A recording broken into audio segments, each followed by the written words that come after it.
neste domingo e tivemos então uma abordagem diferente, adequada para o tema. Hoje pela manhã nós trabalhamos justificação pela fé, que foi uma das doutrinas resgatadas há 499 anos atrás pelo monge Martinho Lutero, monge agostiniano à época. Vimos também em classe única para a escola dominical outro importante resgate da reforma protestante para a fé reformada, que foi o entendimento bíblico a respeito da adoração, a respeito do culto. Nós notamos então que a Escritura, ela não só regula as áreas da vida do homem, na educação, família, sociedade, governos, mas principalmente no culto que o homem deve prestar ao Senhor, de modo que ele não deve adorar ao Senhor segundo a sua conveniência, segundo aquilo que aprendeu dos seus pais, mas a reforma, ela é um convite sempre para que avaliemos com humildade, à luz da Escritura, se o que nós estamos fazendo de fato tem a chancela de Deus, ela tem o assim, diz o Senhor. Isso é muito sério. E então hoje, a mensagem desta noite não se propõe uma exposição bíblica como vocês estão acostumados, mas um desafio para mim, acostumado há tanto tempo só pregar expositivamente, abordar um tema. E o tema tratará dos 5 solas da reforma.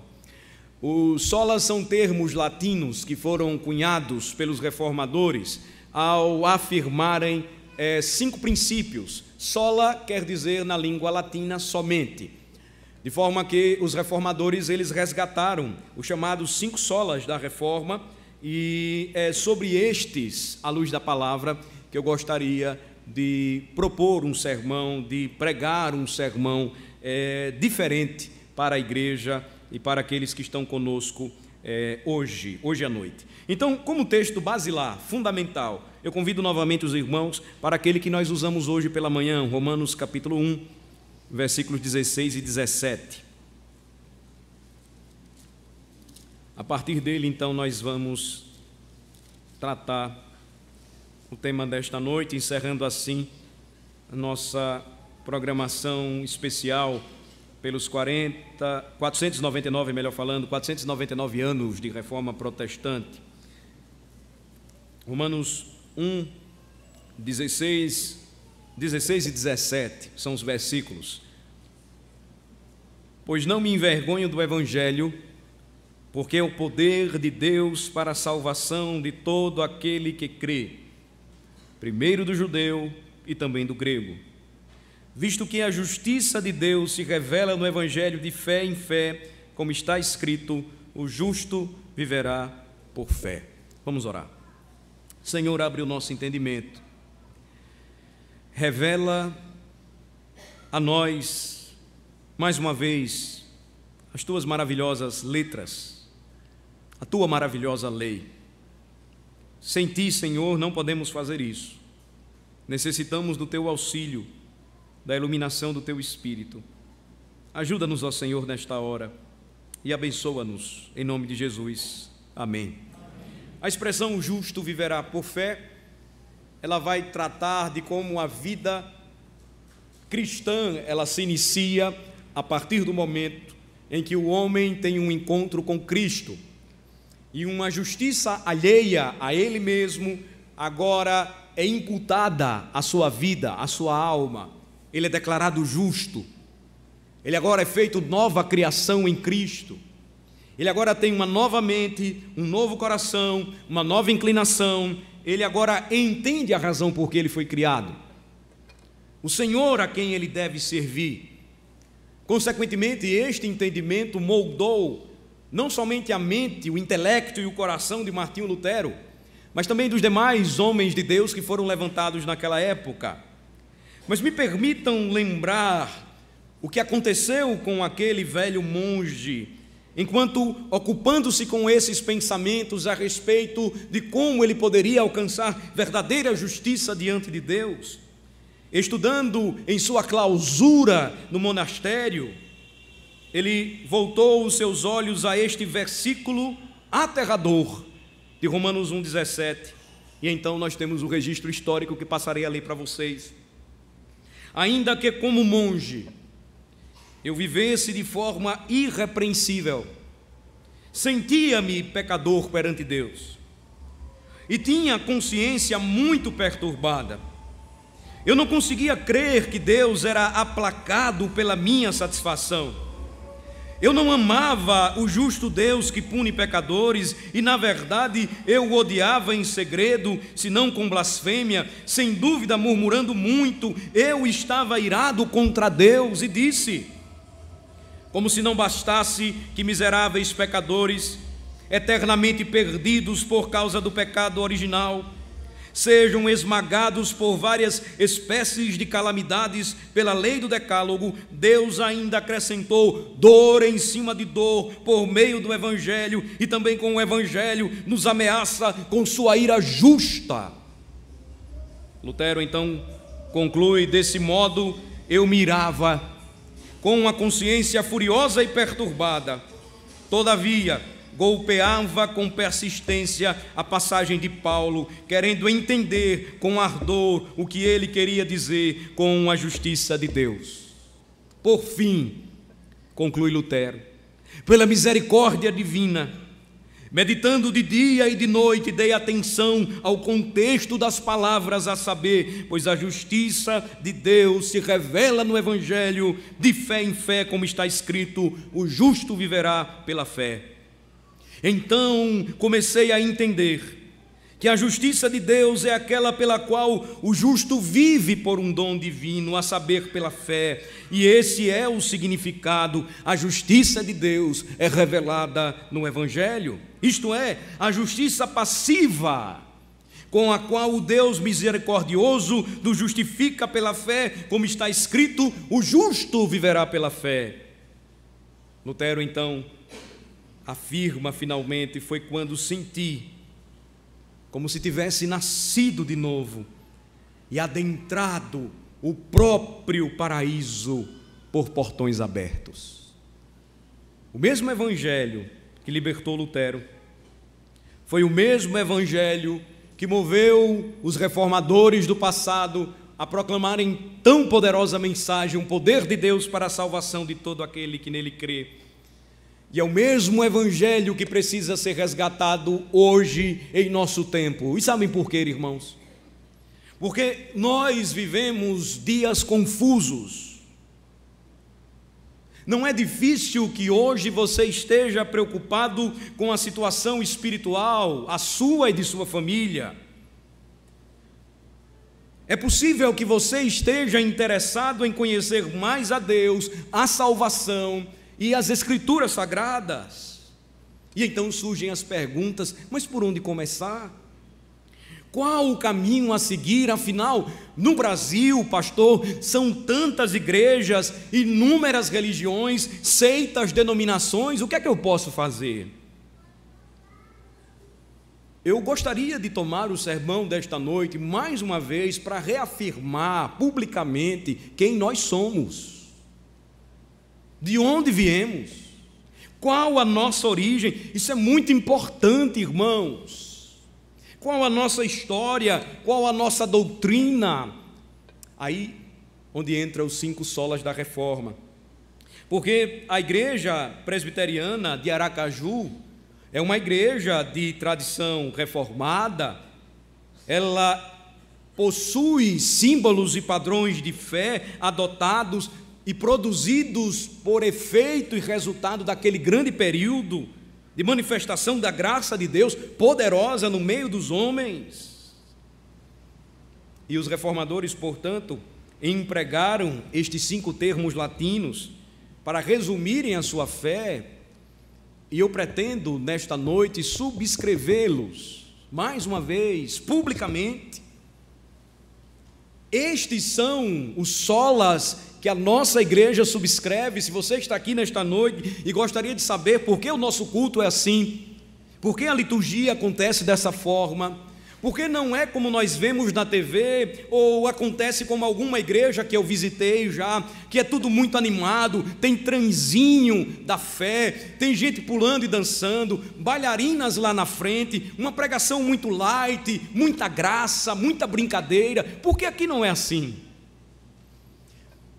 Os 5 solas então nos ajudam a definir claramente aquilo que toda igreja protestante deveria subscrever hoje, o que infelizmente não tem acontecido.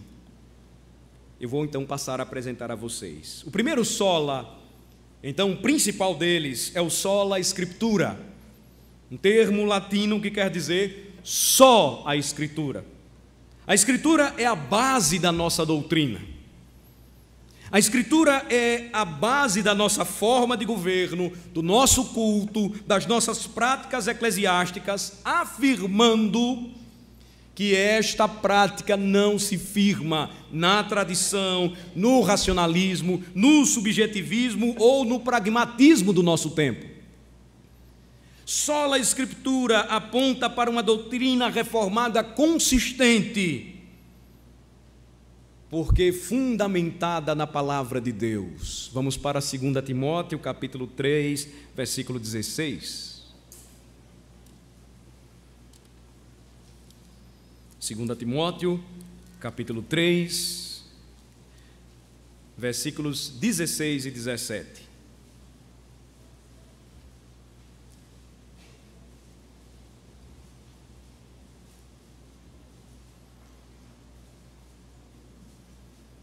Toda a Escritura é inspirada por Deus e útil para o ensino, para a repreensão, para a correção, para a educação na justiça, a fim de que o homem de Deus seja perfeito e perfeitamente habilitado para toda boa obra. Nós cremos que a palavra de Deus, registrada no Antigo e Novo Testamentos, conquanto escrita por autores humanos, foi divinamente inspirada, é a palavra de Deus. Nós não cremos que a Escritura contém a palavra, nós cremos que a Escritura é a palavra. Ela é útil, segundo a própria Escritura nos diz, na letra, na pena do apóstolo Paulo, para ensinar, para repreender, para corrigir, para educar na justiça. É uma ideia que abrange todas as áreas da vida humana. Portanto, irmãos, o princípio do sola Escritura nos revela claramente onde está a fonte de autoridade da igreja, sua inerrância, sua autoridade, sua suficiência, sua clareza. A Escritura é a autoridade suprema pela qual todas as questões doutrinárias e eclesiásticas são resolvidas. Esta doutrina é importantíssima para a preservação e purificação da Igreja de Cristo. Não é sem razão que o resgate promovido pela reforma, movido por Deus, levantando homens, passou pela Escritura, pelo redescobrimento da Escritura, pelo conhecimento da Escritura, por abrir este santo livro e começar a pregá-lo, somente a Escritura. Nos dias de Lutero, o máximo que um sacerdote sabia decorado era uma missa em latim. Não conhecia a palavra, não conhecia o Evangelho, estava imiscuído em superstições, em tradições, e tudo isso consequentemente os levava à queda, à luxúria, à permissividade e o abandono dos princípios básicos do Evangelho. Quando a reforma vem, ela promove uma libertação tamanha na vida, na alma, do coração dos homens, que transformou reinos e nações. Falava para os irmãos hoje pela manhã, moveu um homem sozinho a lutar contra reis e autoridades eclesiásticas. Levou um homem sozinho, cercado de temores, seguindo para Worms, compor um dos hinos famosos e conhecidos até hoje como a Marselhesa da Reforma. fez com que Lutero compusesse e escrevesse: se nos quisessem devorar, demônios não contados. Eles não iriam nos derrotar, nem ver-nos assustados. E por que razão ele disse isso? Baseado na Escritura, o príncipe do mal, com seu plano infernal, já condenado está, vencido cairá por uma só palavra. Onde ele diz que descobriu isso? De onde ele retirou isso? Da mesma palavra que disse: retira-te, Satanás. A autoridade da Escritura, portanto, irmãos, diz respeito a este primeiro sola, somente a Escritura. Por isso que a Escritura é a única regra de fé e prática para o crente. Por meio dela, as confissões são elaboradas, as pregações devem se basear, o ensino da igreja fundamentar-se, a vida cristã em todas as suas áreas moldar-se. Quando a igreja abandona o sola Escritura, quando a igreja deixa de confiar na palavra do Rei, consequentemente ela se corrompe. Não é o que nós estamos vendo hoje? Não é a razão porque necessitamos de uma reforma para o nosso tempo? Não precisamos gastar muito tempo hoje ao ligarmos a TV ou ao abrirmos o rádio, ou se não fizermos uma criteriosa seleção de mensagens na internet, nós nos depararemos com uma grande negação de boa parte das igrejas evangélicas do princípio bíblico do somente a Escritura. Mas não há vida para a igreja sem a Escritura. Não há alimento para o povo de Deus sem a Escritura. Não há luz, pois lâmpada para o nosso pé é a palavra de Deus, ela é luz para o nosso caminho. Calvino cunhou uma frase em latim que define bem a importância da Escritura: pox tenebras lux. Após as trevas, ele dizia, luz. Só há luz através do princípio que precisa ser anunciado, ensinado, crido e pregado do sola Escritura. Na sequência, o segundo sola, defendido pelos reformadores, foi o solo Christi, ou só Cristo. Não temos nenhum outro mediador pelo qual o homem seja reconciliado com Deus, a não ser Cristo. Vejam comigo, na carta de Timóteo, agora a primeira carta de Timóteo, de Paulo a Timóteo, capítulo 2, versículo de número 5. 1 Timóteo, capítulo 2, versículo 5.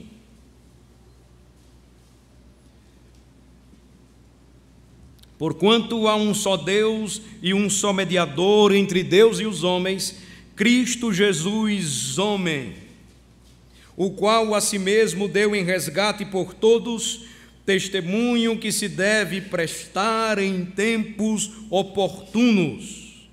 Cristo é o Cordeiro de Deus que tira o pecado do mundo. Cristo é aquele anunciado na Escritura, aquele em que cremos por sua morte expiatória na cruz, expia, ou seja, paga e elimina completamente a culpa de todos aqueles que nele creem. Cristo é aquele que redime o pecador de seus pecados, é aquele que por meio da sua vida verdadeiramente justa, porque perfeita, cumpriu a lei de Deus em sua totalidade. Cristo é o único que tem poder para salvar. Portanto, o segundo importante sola da reforma, solo Christi, foi um resgate glorioso há 499 anos atrás. O que nós notamos hoje e o que nós encontramos hoje ao abrirmos as Escrituras é o mesmo centro, ou o mesmo personagem central da palavra, o Senhor Jesus. Não há outro redentor, não há outro mediador entre Deus e os homens. Nos dias de Martinho Lutero, quanta superstição, quantos santos eram adorados. À medida em que Cristo ficava mais distante dos homens, na teologia católico-romana, mais intercessores se faziam necessários: Maria, São João, São Pedro e tantos outros santos, todos eles pecadores como nós, nenhum deles com um poder que somente pertence à segunda pessoa da Trindade Santíssima. Havia muita idolatria, embora ainda hoje a Igreja Romana diga os santos da Igreja são somente venerados. Não é isso que vemos. Nós percebemos ainda hoje grande mariolatria na Igreja Católica Romana. Nós percebemos ainda hoje muita devoção aos santos e não a Cristo. Nós começamos até a ouvir mensagens pregadas por padres ou sacerdotes e pensamos que eles vão chegar em Cristo, quando de repente, mais uma vez, Maria ou qualquer outro santo é apontado. Solo Cristo vem então para definir claramente quem é o Redentor dos escolhidos de Deus. Percebam, irmãos, se a autoridade da igreja está na Escritura e não no Papa, se a autoridade da igreja está na Escritura e não nos apóstolos de nosso tempo, e em nenhum pastor que se apresenta e agora diz: você precisa fazer o que eu estou mandando, ainda que seja contrário à Escritura, consequentemente só um será exaltado e o seu nome é Jesus Cristo. Só um será revelado, porque à medida em que o Evangelho brilha, a sujeira e a imundície dos pecadores se apresenta e todos precisam correr até Ele para serem limpos de seus pecados, tal como aquele leproso em Mateus capítulo 8, correu para Ele e disse: eu quero ser limpo. Só Cristo pode fazer isto.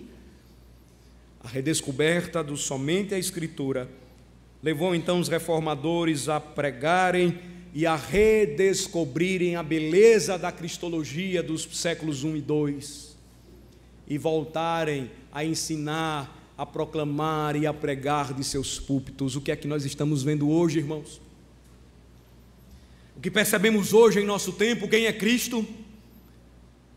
Se perguntarmos para a grande massa evangélica em nosso país, ninguém nem sabe responder.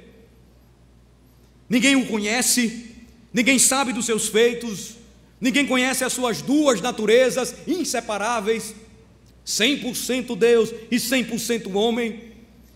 Ninguém reconhece o seu reino, porque vivem como se ele não fosse o seu rei, querem um como um Salvador, mas não como um Senhor. Quem é Cristo para a igreja brasileira? Eu pergunto, irmãos. Um gênio da lâmpada, onde as pessoas ficam respondendo em nome de Jesus, em nome de Jesus, em nome de Jesus, e querem que Ele satisfaça todos os seus desejos. Só a Escritura não nos ensina que o Senhor então deve atender todos os nossos desejos. Só a Escritura aponta para somente Cristo e o revela como um rei que deve ter a sua mão beijada para que nós escapemos da sua grande ira e encontremos descanso e proteção nele, porque ele é de fato o verdadeiro refúgio para as nossas almas. Sola Escritura, solo Christi, sola gracia. Só a graça. O terceiro sola da reforma, então, lembra a nós, nos dias atuais, a respeito do que cremos quando conhecemos a palavra do Senhor. Nós cremos que a salvação do homem não decorre de nenhum tipo de boas obras que venha a realizar, mas sim do favor imerecido de Deus. O grande mentor de Lutero certa vez lhe perguntou: mas Lutero, estás dizendo então que os pecadores só precisam de Cristo, somente precisam ter fé nele e não mais precisam praticar boas obras? Lutero disse: sim, de fato. Ele então prosseguiu e disse: mas se isto é verdade, se não há mais necessidade da prática de boas obras da parte do crente e do fiel, Do que mais eles precisam? Lutero respondeu: de Cristo, somente da fé em Cristo. Isso é graça. A graça aponta então para a importante verdade escriturística de que a salvação do homem não decorre de nenhum tipo de boas obras que este venha realizar, mas sim do favor imerecido de Deus. Efésios capítulo 2, a partir do versículo de número 8.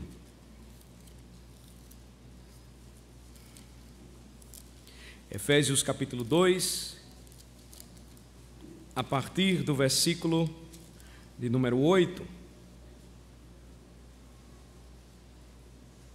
A Escritura nos ensina que por causa da queda todo ser humano nasce com uma natureza totalmente corrompida, de modo que não pode vir a agradar a Deus a não ser pela ação soberana e eficaz do Espírito Santo, o único capaz de iluminar um coração em trevas e convencer o homem do pecado, da culpa, da necessidade da graça e da misericórdia que Deus revela em seu Filho Jesus Cristo. Efésios capítulo 2, então, nos ensina, a partir do versículo de número 1, eu gostaria de ler para vocês.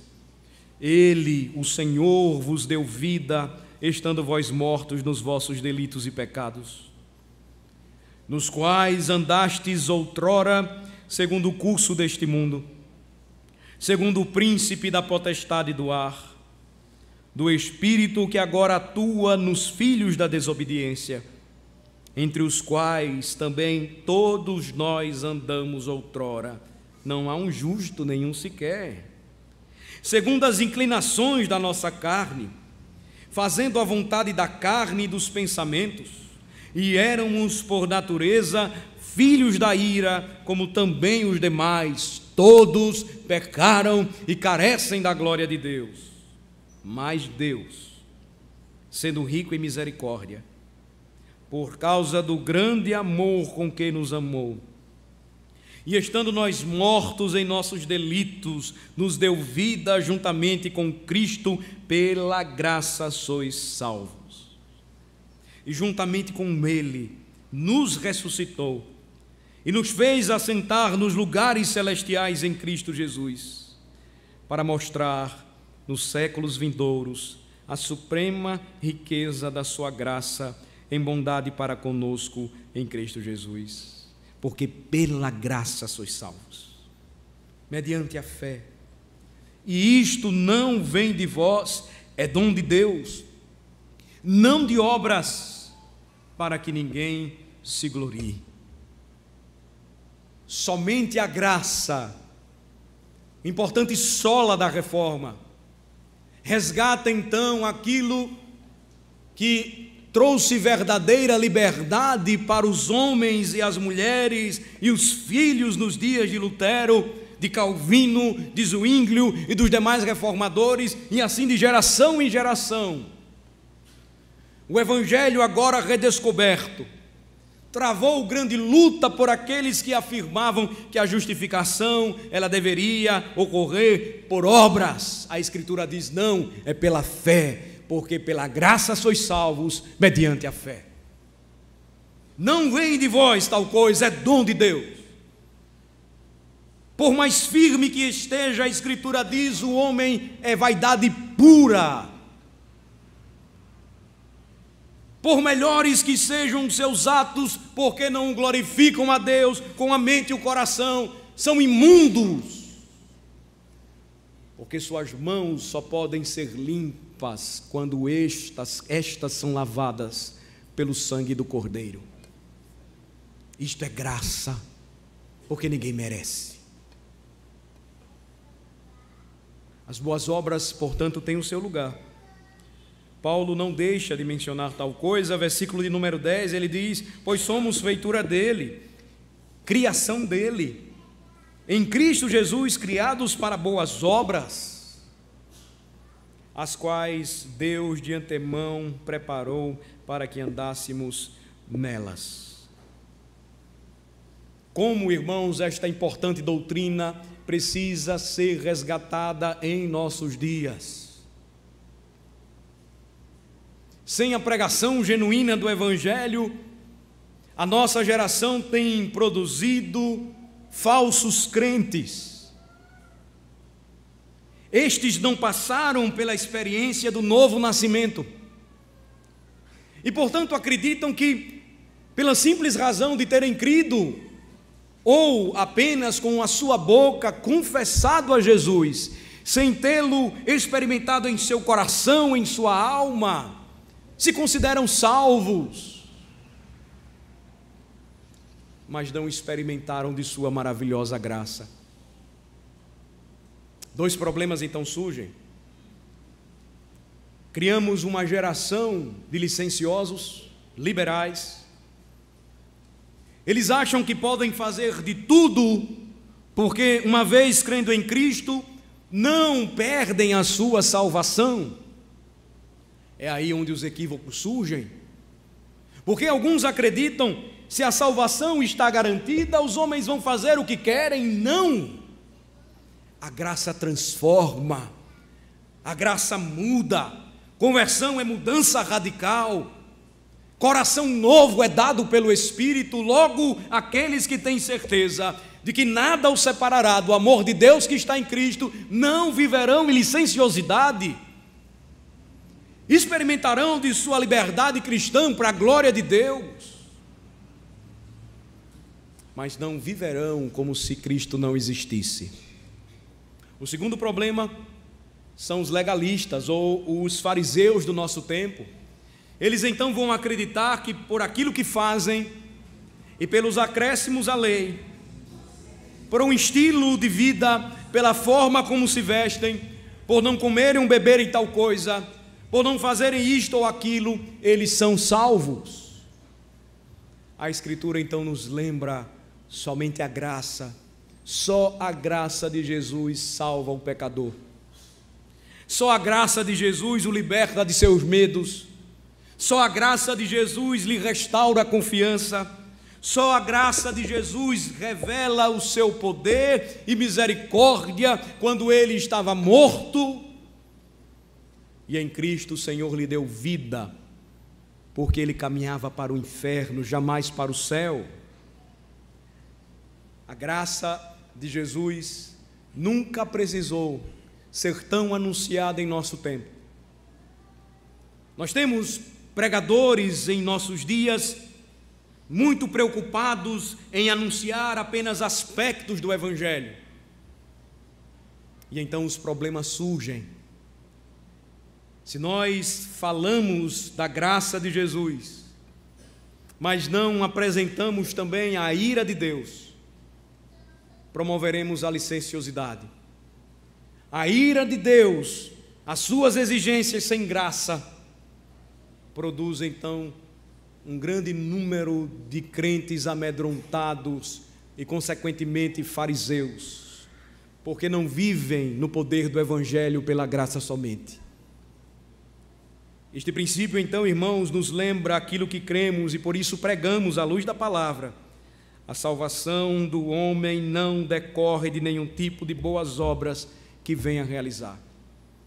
Você não é salvo pelo que faz ou pelo que fez, mas por aquilo que Jesus fez por você quando você ainda era inimigo dele, quando você não merecia coisa alguma, e o Senhor resolveu salvar você do seu próprio pecado. O quarto e penúltimo sola é o sola fide, ou somente a fé. A fé é o meio pelo qual o Espírito Santo regenera o pecador e aplica a salvação ao coração do homem. Nenhum homem pode ser salvo a não ser que creia na obra maravilhosa de Jesus, na eficácia da obra de Cristo, confiando inteira e exclusivamente nele para a sua salvação. Nós vimos Romanos 1,17, o justo viverá pela fé. Nós vimos Efésios capítulo 2, versículo 8, porque pela graça sois salvos mediante a fé. A fé não é propriedade nossa, é presente de Deus. não vem de vós, é dom de Deus, não de obras, para que ninguém se glorie, porque a glória pertence somente ao Senhor. Quando nós olhamos o que a Bíblia diz a respeito da fé, nós entendemos então que a fé não é um sentimento vago, a fé não é um sentimento sem fundamento, a fé é um dom do Espírito Santo. Observem o que diz a palavra de Deus em Hebreus capítulo 11, versículo 6, vamos para lá. Hebreus 11, versículo 6.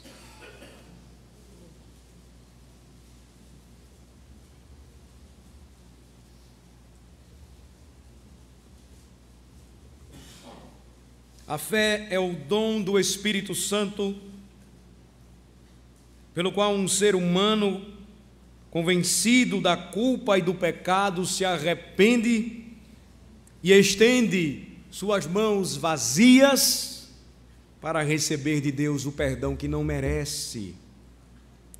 Hebreus 11, versículo de número 6. De fato, sem fé é impossível agradar a Deus, porquanto é necessário que aquele que se aproxima de Deus creia que Ele existe e que se torna galardoador dos que o buscam. Somente a fé que é dos eleitos de Deus, conforme Paulo escreveu a Tito, a fé que é dada a todo aquele que nele crê, porque é uma ação iniciada por Deus, monergística. Não há sinergia no tocante à salvação, nós não cooperamos para a nossa salvação. Mas como disse o apóstolo Paulo, escrevendo aos Efésios, o Senhor dá vida a mortos espirituais. Onde há sinergia nisso aí? Mas o evangelho do nosso tempo, ele é fortemente humanista. O evangelho do nosso tempo, ele tem o homem como centro, e uma vez que o homem é o centro, o valor está nele, a capacidade de decisão, a capacidade de seguir ao Senhor, por Ele mesmo, por seu esforço, por suas obras, não. Sola fide vai nos mostrar para onde o Senhor nos aponta o evangelho. Sola fide vai nos mostrar que é por meio do Espírito, ao regenerar o homem, tornando-o novo, que tal presente é dado à fé, que o capacita a crer e abraçar o Evangelho com tamanha força, que é impossível que este viva de forma diferente daquele princípio novo que o Senhor colocou em sua alma. Porque, irmãos, nós temos hoje um movimento evangélico no Brasil tão fraco e pobre? Senão porque estes solas foram esquecidos, talvez jamais estudados ou conhecidos. Parece que nós, protestantes históricos, somos estranhos, quando na realidade até a década de 50 éramos a maior denominação evangélica no país. O que foi que aconteceu? Aconteceu que, à medida em que nós achávamos bonito o estilo de vida dos movimentos que surgiam e queríamos imitá-los, nós passamos a ter vergonha de afirmar e dizer o que de fato éramos. Por isso que não é difícil, às vezes, algum ensino ser explicado aqui, bíblico, escriturístico, confessional, e o crente de imediato se assustar. Eu nunca ouvi isso. Eu aprendi a vida inteira outra coisa. Claro, sutilmente, o diabo foi colocando estas coisas, e a grande e tremenda confusão tomou conta das igrejas. Pensemos na influência destes solas, porque são baseados na Bíblia. Se há tanto tempo a permanência, por exemplo, protestante aqui entre brasileiros já passa dos 150 anos. Se isto fosse vivenciado de fato, o poder de Deus sendo vivenciado e proclamado em nossa nação, ai, irmãos, quanta mudança experimentaríamos. Mas nós vivíamos em nossos guetos, isolados, ou no máximo nós nos misturávamos com o mundo, consequentemente nos tornávamos semelhantes a eles, não brilhávamos, éramos então cobertos pelas trevas. Hoje, nós que conhecemos a verdade, vivemos a mendigar das lentilhas, dos ideais e das filosofias humanas, tendo em nossas mãos o poder. Seguindo superstições ou misticismos, o que nós vemos hoje, nos esquecemos de dizer não. Acabávamos nos isolando. Os antigos contam que em nossa igreja, quando se tornou moda crente sair mostrando que tinha dente de ouro na boca, só o pregador deste púlpito, o nosso antigo pregador, dizia: não, é erro, é do diabo, não é bíblico. Mas a turma vivia abrindo a boca, recebia o dom de Deus. Conversa. Aonde que a Bíblia diz que dom de Deus é ter dente de ouro? Nos calávamos quando deveríamos afirmar a verdade. Sola Escritura, solo Christi, sola gratia, sola fide. É o que diz o Evangelho. Não é sem razão que nós percebemos hoje como o Evangelho não tem avançado em nosso tempo. É chique ser politicamente correto. Alguns vão sair daqui e vão dizer: pastor, tua mensagem é muito ofensiva. O senhor está parecendo uma metralhadora giratória atirando para todo mundo aí. Olha, isso não vai pegar bem não. Hoje a gente tem que ter cuidado com as palavras. Eu não vejo os profetas fazendo isso na Bíblia, nem os apóstolos. Sem medo, eles afirmavam categoricamente aquilo que os crentes deixaram de dizer: só Cristo salva. Vocês pensam que isso é estranho? Na segunda metade da década de 90, alguns protestantes assinaram um documento, até protestantes de nome, alguns teólogos talvez vocês já leram até, denominado Evangélicos e Católicos Juntos, onde a Igreja Romana tentou uma aproximação com os protestantes, que eles chamam de irmãos rebeldes, para tentar ajustar o que provocou a excomunhão dos reformadores. É bom que se frise: nenhum reformador quis dividir a igreja de sua época, quis que esta retornasse à Escritura. Portanto, o documento Evangélico e Católico Juntos promoveu uma conciliação entre a doutrina da justificação pela fé e a doutrina romanista da justificação pelas obras. Isso trouxe sérios prejuízos. Fé não se negocia, palavra de Deus não se negocia. Nós podemos caminhar em cobeligerância por temas gerais. Contrariamente ao aborto, nós podemos nos juntar com o que é contrário ao aborto. Contra a corrupção, podemos fazer o mesmo. Mas quando o assunto diz respeito à salvação, ninguém pode tomar o lugar daquele que a Bíblia diz é o único mediador entre Deus e os homens.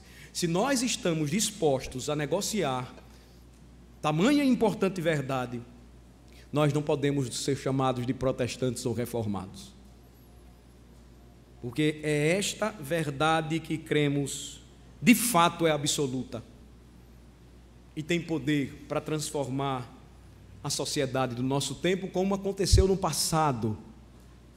Nós precisamos abraçar de fato aquilo que a Escritura nos diz. Finalmente, o último sola da reforma: soli deo gloria, ou somente a Deus toda a glória.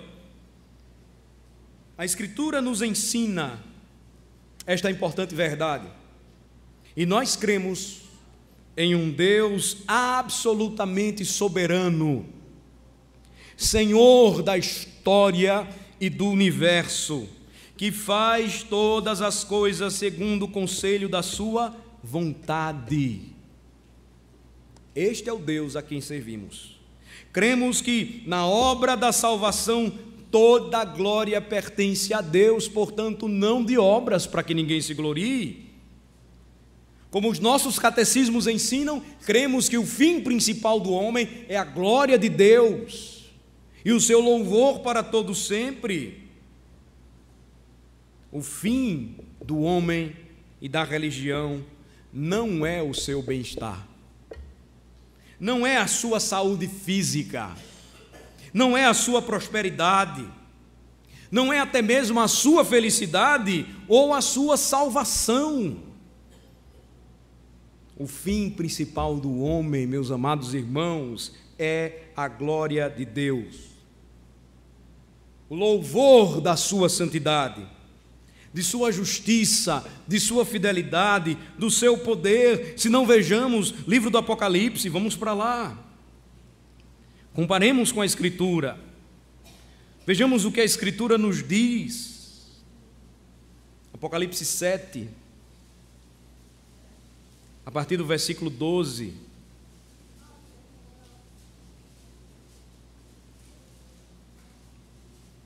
Lerei a partir do versículo 9. Depois destas coisas, vi e eis grande multidão que ninguém podia enumerar, de todas as nações, tribos, povos e línguas, em pé diante do trono e diante do Cordeiro, vestidos de vestiduras brancas, com palmas nas mãos. Este já é de imediato um tapa naqueles que acreditam que aquele 1% dos 99 referentes à salvação pertence ao homem, porque eles afirmam: não, pastor, essa doutrina da soberania de Deus limita o número dos eleitos, o número dos salvos, vai ser pouquinha gente. Não, olha, a visão dos glorificados é de gente que não se podia contar na história. O número de gente, nações, tribos, povos, línguas que o Senhor salvou, tem salvado e ainda salvará, é inumerável. E eles estavam em pé diante do seu Redentor, diante do Cordeiro. Como eles estavam vestidos?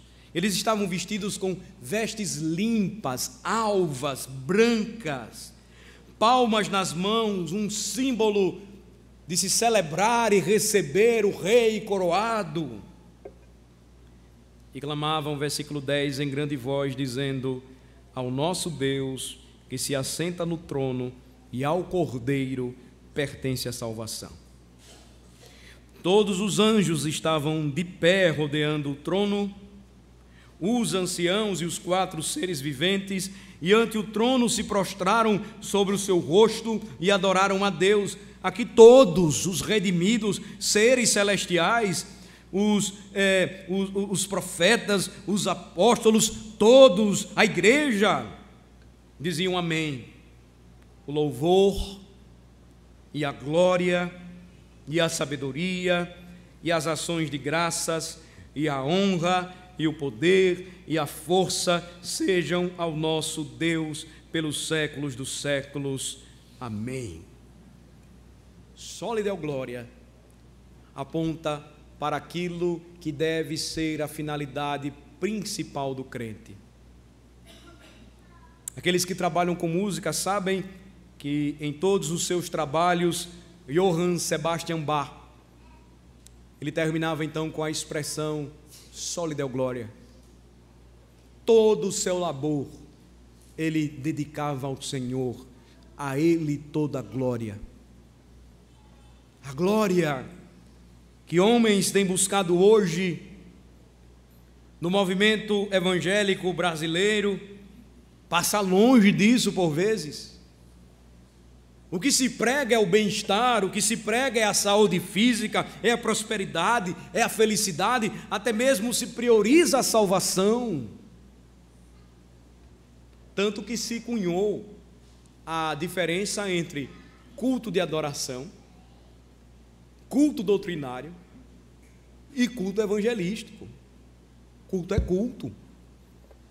Me refiro ao culto solene que prestamos a Deus no dia que Ele estabeleceu e que deve tributar somente glória ao Senhor. Ele é evangelístico porque se prega o Evangelho. Não tem como fugir disso. Ele é doutrinário porque Evangelho não se pode pregar sem apresentar doutrina. O que é que você vai pregar se não tiver doutrina? Ele promove a salvação porque uma vez que o pregador abre a sua boca e fala a palavra de Deus, consequentemente o Evangelho salva ou condena pecadores. Mas piora a situação quando nós percebemos pregadores usando o nome de Jesus e convidando pessoas para enriquecimento próprio, prometendo ilusões, anunciando milagres, curas, retetés, toda uma série de diversões ou distrações para que os homens se sintam bem. Quando Deus é glorificado no meio do seu povo, a imagem que estes devem sentir é aquela semelhante à do Sinai, onde nós olhamos para o Cristo e diz: fala o Senhor com o Deus de toda a terra, porque senão nós vamos morrer.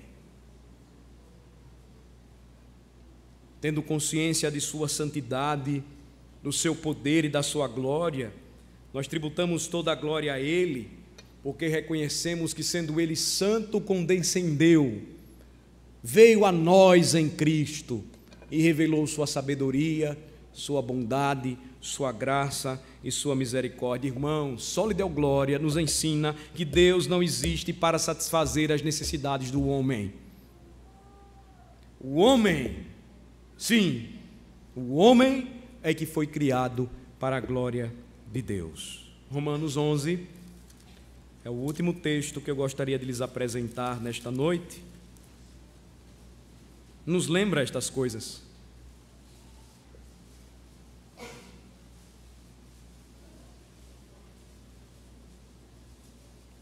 Romanos 11, 33 a 36.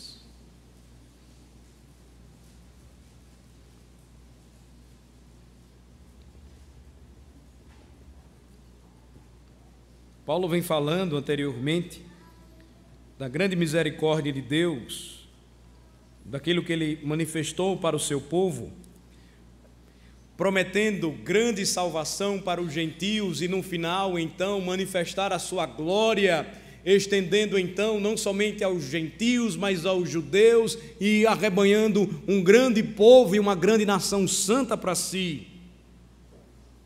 Ele diz então no versículo 30, porque assim como vós também outrora fostes desobedientes a Deus, mas agora alcançastes misericórdia à vista da desobediência deles, assim também estes agora foram desobedientes, para que igualmente eles alcancem misericórdia à vista da que vos foi concedida.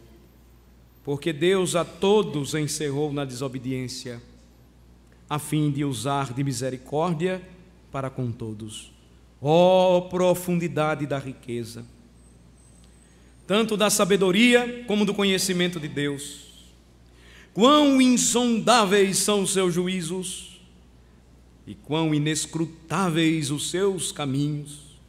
Quem, pois, conheceu a mente do Senhor? Ou quem foi o seu conselheiro? Ou quem primeiro deu a ele para que lhe venha a ser restituído?